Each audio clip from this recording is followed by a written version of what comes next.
Welcome back. My name is Darren Thomas and I am the Director of Educational Research Techniques. In this particular video, I'm going to try to explain how to go about performing and conducting a review of literature, what to look for, how to do things, etc., and how you can approach that in the social science domain and the quantitative research discipline. So let's see what we can learn here. Now, like I said, we're going to do an overview of the purpose of a review of literature, and then we're going to deal with these 5 steps. And I need to add my disclaimer that there's lots of different ways to get this done, but I'm just trying to provide one example about how this can be approached and what can be done. So you're going to have to identify keywords, look for sources, select them, organize your literature review, and of course, the best part is writing the review. So now, there are basically 2 reasons that you do a review of literature, at least in my opinion. One is to find a problem, something you would like to do your own research on.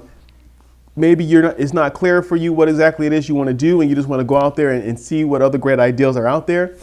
And another reason is to refine a problem. So you have something in mind, but you want some clarification. You want to see how other people have addressed this problem. You want to look at what's been done in the literature, and you want to edify yourself as you begin your own journey in your own research process. The review of literature is kind of where you kind of establish yourself that you know what others have done in relation to the problem you are researching. You can't go about doing research in isolation in a box. It's all about standing on the shoulders of the people who came before you. And the review of literature provides you with an opportunity to demonstrate your expertise in this particular domain that you're exploring, and of course to extend that body of knowledge through your own research in that particular domain or discipline. That is what's going on here. So the review of literature is critical in quantitative research for those purposes. Now, if you're doing other styles of research, for example, qualitative, sometimes I've heard this, I'm not a qualitative researcher, they don't even want to approach a review of literature in the beginning because they don't want that to color how they interpret the phenomenon that they're exploring, as an example. And again, I don't want to speak too strongly there, but what I'm talking about, which is quantitative research, the review of literature is a critical pre-step. I mean, when you're submitting your paper for publication or for dissertation or thesis, that's not the main thing that reviewers are going to be looking at. But again, you're trying to provide a structure on your problem, and so you got to know what's out there. And so here are the 5 steps. I've mentioned these already. Step 1 is you're going to identify keywords. You're going to look for sources. You're going to select sources. You're going to organize it. That's make an outline. And lastly, you're going to write a review. So when we're talking about keywords, if you've ever seen an academic journal or academic article, they always have like keywords at the bottom. Normally below the abstract. And so the purpose of that is for being able to find things that are related to a certain buzzword, and we call that a keyword. And so again, you got to know what are the words that are related to my topic that are connected to it that I can use to find sources. And that's where you have to talk to your advisor, or you got to start doing a little bit of a pre-reading where you're just kind of looking for key terms that you can, of course, begin to look up inside various sources, whether it's EBSCO or any other academic source, where you can pull articles related to your topic. And again, I give you an example here of key terms related to academic dishonesty. You got academic performance. You got, of course, academic dishonesty is a keyword itself, cheating, plagiarism, copying. These are all like synonyms or terms associated with academic dishonesty. It just seems reasonable. Now, the second step is like, okay, once you have some keywords, and again, we're all going to do that a different way. You got to start thinking about sources. And so on the screen here, I have a little table, and I'm showing you several commonly used sources in academic research. And of course, the first one here is books, of course.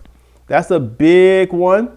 Now, books are where you can go to find definition for terms. They often synthesize a lot of the relevant literature within like the last 10 or 15 years, as an example, sometimes back to the beginning, for really thoroughly researched books.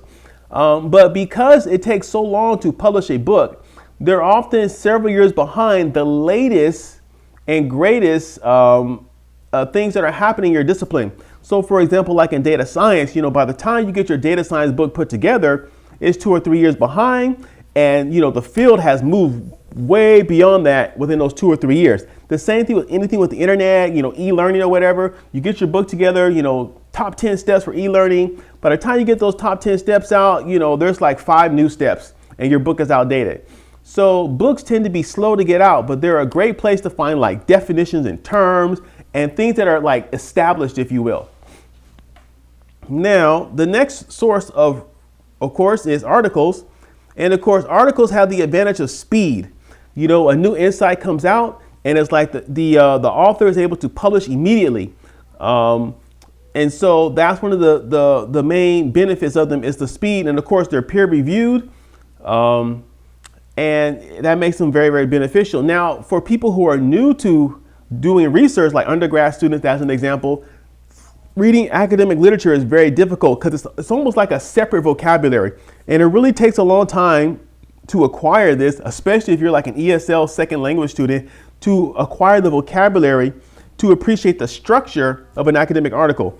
But this right here is your go-to source when you are doing your academic research, when you're trying to publish an article in a journal, or when you're trying to write a thesis or a dissertation. This is the number 1 source.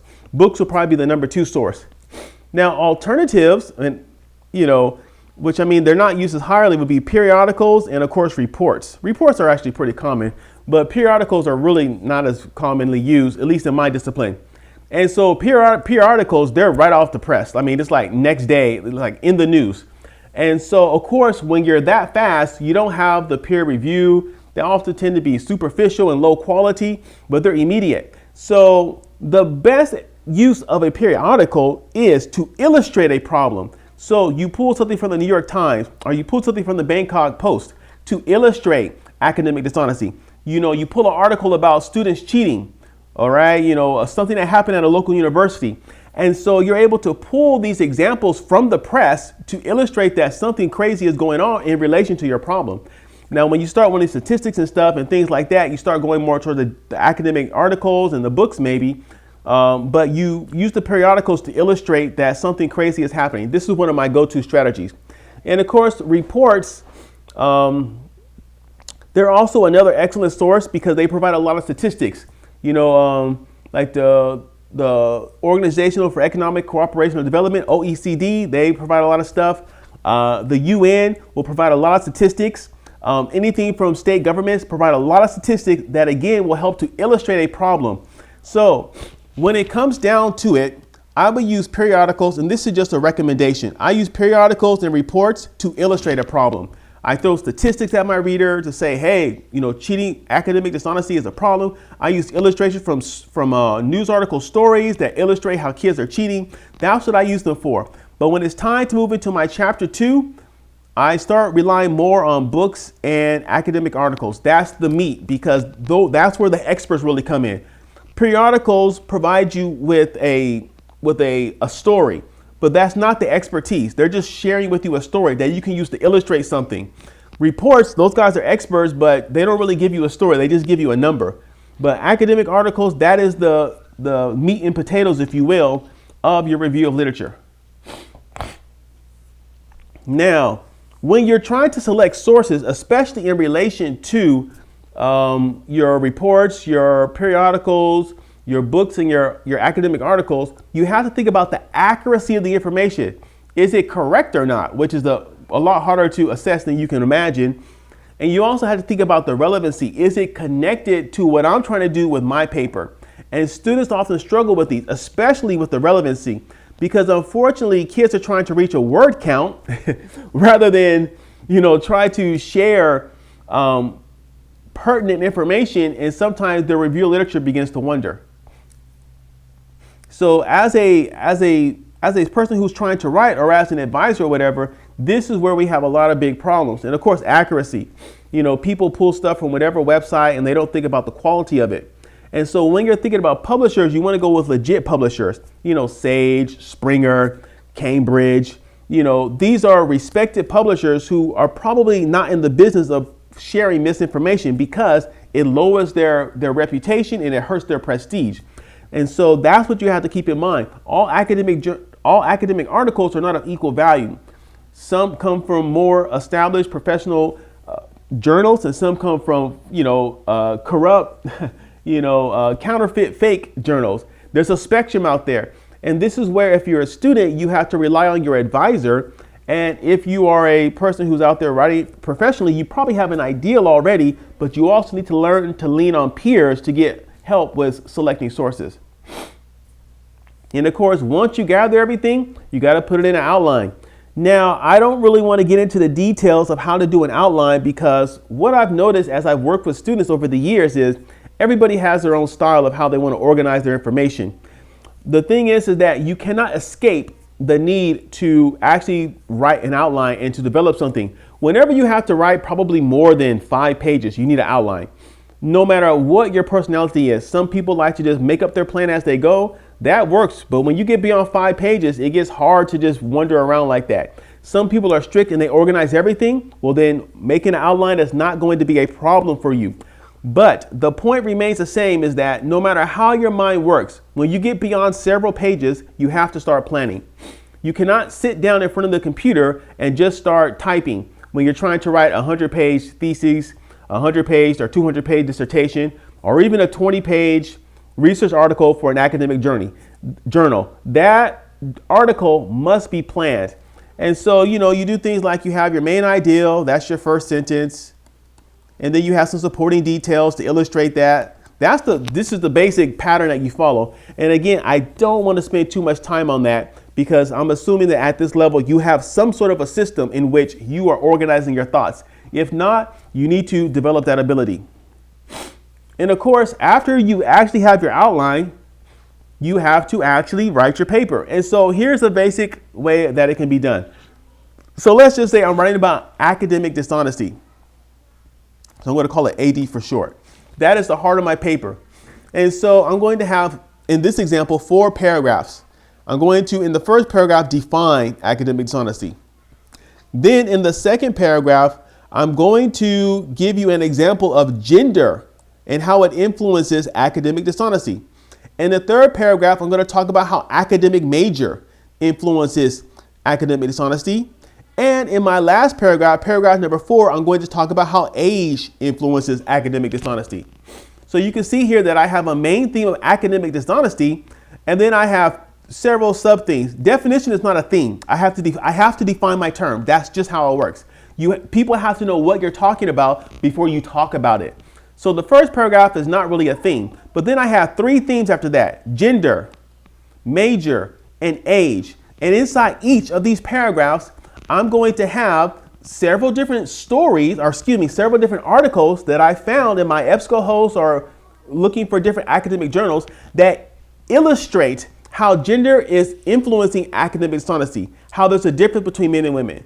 Then in my next paragraph, I'm going to show you how major, whether it's social science or hard science, whether it's humanities versus engineering, how this plays a role in that there is a difference there by major for academic dishonesty. And lastly, I'm going to talk about age. Freshman versus sophomore, or 18-year-old versus an adult student, someone who goes back to college in their 30s, as an example. I'm illustrating each of these with sources that I found in my search. That's how we did that. And so let me move over now to an example. Again, I'm not going to read this to you because it would be overwhelmingly boring, but I do have an example here that I would like to share. This is a paper that I wrote several years ago.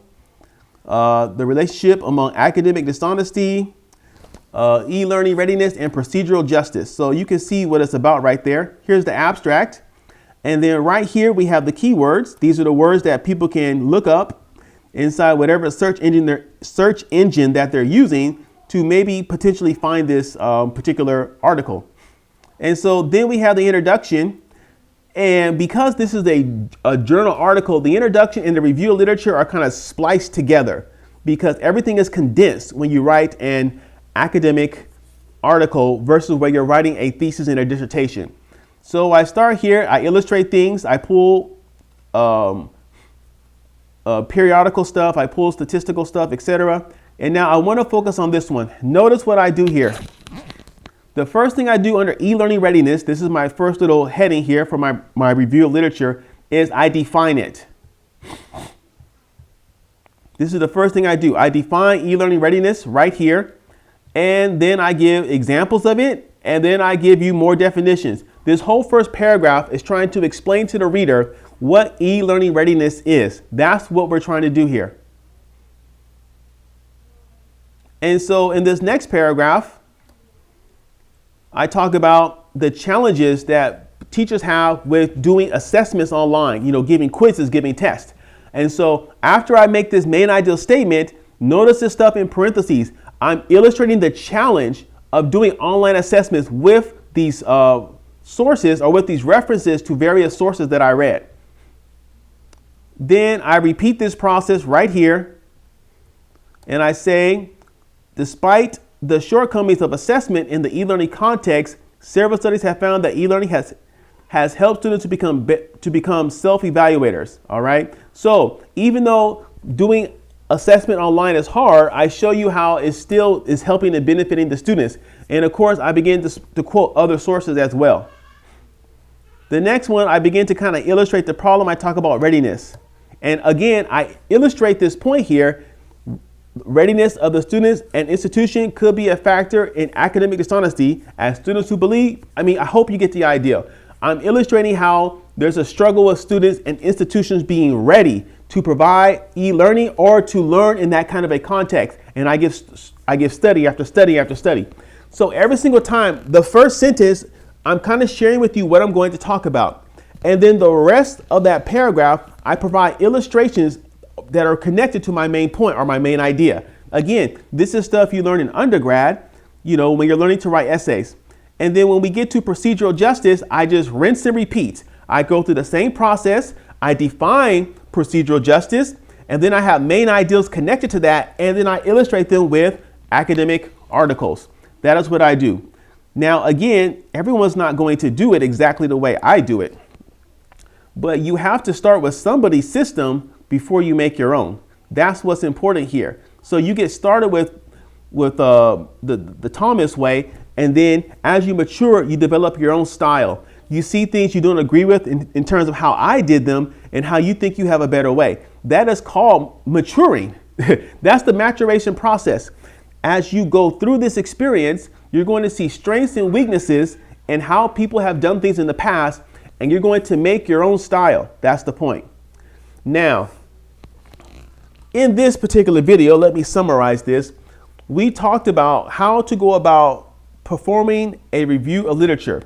We looked at the purpose of it, to refine a problem, to define a problem, to demonstrate that you are familiar with what others have done in connection to your discipline and field. We also looked at the various steps that are involved, the keywords, finding sources, selecting sources, organizing your material, and then finally writing it. I gave you an example where I showed you how when I'm doing my quantitative review of literature, how I start with defining my term, whatever the term is. I give several different definitions, and I share with you my definition for my context. Then I share with you how I go about writing the different various themes within that section. So I give you my main idea, whatever I'm talking about. E-learning is very difficult for universities. And then I illustrate that with several references that are connected with that. And I repeat this process as I go through each variable where I have to define it, and then I quote more literature. That's how it has been done. That process has worked very well for me in the past. Again, it's not 100% foolproof. People may disagree with it, but like I said, you start with someone else's style, and over time you begin to develop your own. That's really how it works out with the writing process. So I want to thank you so much for listening and watching. My name is Darren Thomas. I am the Director of Educational Research Techniques. Thank you again for watching, and take care.